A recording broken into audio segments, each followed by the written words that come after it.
D'abord, dans un premier temps, il faut quand même dire qu'actuellement, nous sommes au niveau de l'enceinte de la Sénat. C'est tout à l'heure, autour de 14 h que les commissaires se sont retrouvés. Et après la tenue de la plénière, le président, avec ses membres, ont donné la délibérée. Ce n'est pas le délibéré de ce qui s'est tenu. Mais d'abord, la remarque qui est faite, c'est que vous n'allez pas remarquer que, bon, quelque part, la Sénat a été encadrée, où les commissaires sont empêchés, où certains qui officient ici sont tellement enfermés quelque part avant que les résultats ou les tendances ne soient quand même donnés tout à l'heure par la Sénat. D'abord, c'est un bon signe. Et par rapport à tout ça, ce que nous observons également actuellement ici, c'est que le président de la Sénat, M. Emmanuel Tchando, l'a dit, en présence également avec tous ses commissaires, que sur l'ensemble des arrondissements sur le territoire, plus de 746 bien sûr. Donc il y a environ 56 qui ne sont pas encore arrivés au niveau de la Sénat ici, mais la majorité est déjà arrivée et que les tendances ont démontré à suffisance qu'il y a lieu, conformément aux dispositions du code électoral, de les communiquer au public. Donc ce ne sont que des tendances qui ont été données, ce ne sont pas des résultats provisoires ni définitifs, et que conformément également à ce code électoral qui régit donc, le fonctionnement de ce processus électoral ici au Bénin, donc c'est sur la base de ce code-là que la Commission électorale nationale autonome du Bénin a donné les tendances.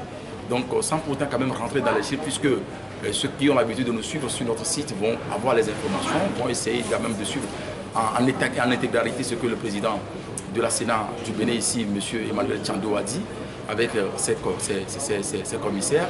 Mais j'avoue que tout s'est bien passé et que dans l'intervalle de moins de 24 heures, donc tout a été tellement allé vite. Et comme on peut quand même le remarquer avec l'appel téléphonique donc dans la nuit dernière du candidat Lionel Zissou appelant son challenger, M. Patrice Talon, le félicitant. Ceci étant dit que sur l'ensemble du territoire national, donc le candidat Lionel Zissou a compris que la différence qui existe entre lui et Talon est tellement large. C'est ce que nous avons également remarqué ici tout à l'heure, parce que sur l'ensemble du territoire national, donc ça fait pratiquement plus de 4 millions d'électeurs qui ont été quand même enregistrés.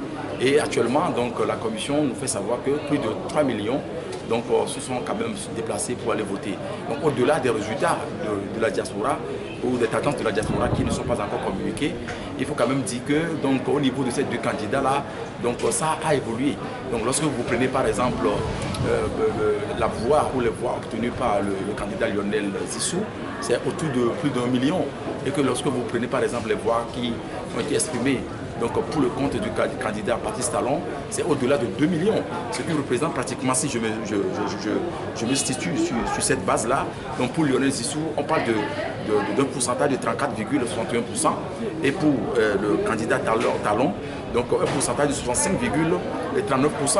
Ce qui démontre à suffisance que l'écart est aussi large. Et c'est ce qui a amené également le candidat Lionel Zissou à appeler donc son rival, son adversaire politique pour le féliciter, en disant également qu'il se met à la disposition de ce dernier pour apporter un plus pour la reconstruction du pays. Mais moi je pense que c'est une très bonne chose et c'est une leçon également à tirer dans tout ce qui s'est passé. Donc c'est la maturité du peuple béninois en matière politique qui se confirme encore une fois. Et surtout que le président ne s'est pas levé tout seul pour venir raconter la presse ici et donner un résultat, et qu'à l'opposé, voilà Madame Geneviève qui débarque pour arracher la feuille comme on a l'habitude de le voir ailleurs. Donc je pense que c'est un enseignement qui est tellement salutaire au-delà de tout ce qui s'est passé. Et le président de la Sénat, M. Emmanuel Tchando aussi l'a réaffirmé, comme quoi il appelle le peuple togolais à toujours voter comme ça, dans la paix, dans la transparence, et que les élections ne doivent plus constituer des sources de tension ou de conflits, ou de guerre, ou de tueries, ou d'assassinats qu'on observe un peu sur le terrain, sur le continent. Je pense que c'est une très bonne chose. Moins de 24 heures, on connaît les tendances et ce n'est pas le cas dans les autres pays. Qu'est-ce qui favorise à ça? Non, je pense que d'abord c'est la volonté politique. Au-delà de cette volonté politique, c'est également la détermination de ce peuple béninois qui a compris le sens même de la démocratie qui fait grandir une nation. Donc le Bénin, qu'on ne peut plus clair, est aujourd'hui une nation démocratique. Et on est dans ce pays, on a suivi tout ce qui s'est passé depuis jusqu'à présent. Donc nous avons appris beaucoup de choses. Nous avons compris qu'en réalité, la politique qui se fait ici au Bénin, c'est différent par rapport à ce que nous avons l'habitude d'observer ailleurs. Donc, les Béninois sont mobilisés massivement hier dans la paix et ils sont allés voter. Et au soir, autour de 16h heure locale, donc c'est le dépouillement, on a assisté à ce dépouillement-là. Et après, c'est la fiesta, c'est la fête un peu partout. Les électeurs, la population a dirigé les urnes jusqu'aux arrondissements.